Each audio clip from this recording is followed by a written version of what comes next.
čuvam pisma što si pisala, u meni si druga imala, a sad skrivaš suzu u oku, jer ne viđaš ljubav daleku.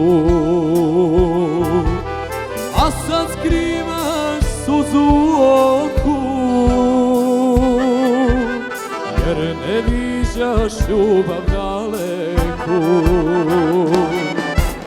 Ko te čuva u tom haremu,